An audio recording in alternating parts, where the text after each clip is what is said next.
Sveiki, šiandien mes ištyrinėsime picos pagrindą.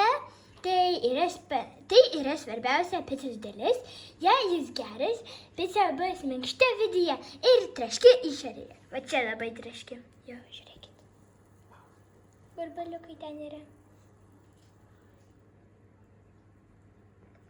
Gerai, tai ką aš ten norėjau pasakyti? Tai dabar aš jums papasakosiu picos istoriją. Pica kilo iš Italijos, o tiksliau iš Neapolio. Ten žmonės kepdavo paprastas tešlios paplotėlius su pomidorų padažu ir sūriu, daug sūrio. Senovėje pica buvo pigus maistas darbininkams,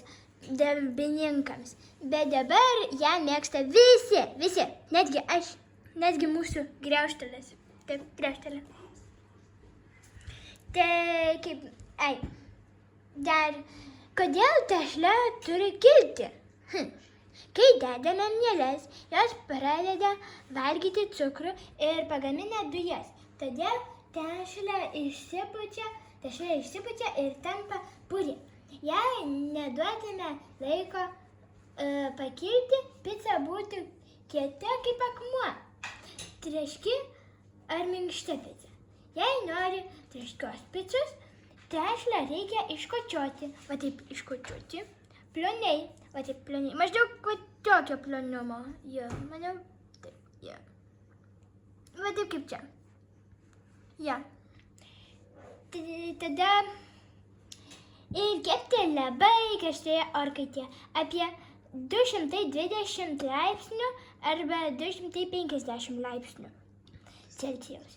Tai jei nori storesnės ir minkštesnės picos, palik tešlą storesnę ir leisk ilgiau kilti.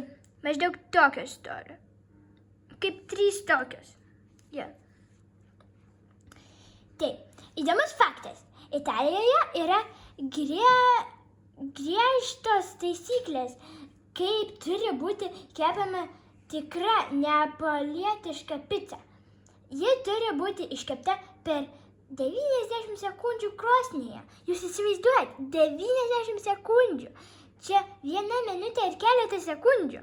Nu, paskaičiuojam. Jeigu 1 minutė yra 60 sekundžių, tai čia yra 90 sekundžių. Tai 1 minutė ir kiek sekundžių? 1 minutė. Laukiu atsakymą. 1 minutė ir 30. Gerai, tai kai kurie teisingai, kai kurie ne. Tai kurios temperatūros siekia net 485 Celsius. O kokią picą tu mėgsti? Man tai patinka su grybais jam. Ir va tokia. Bet man labiau patinka su storesniu padažu. Ir mes dar turim ten video, kaip mes kepam picą. Ja, tai iki kito karto.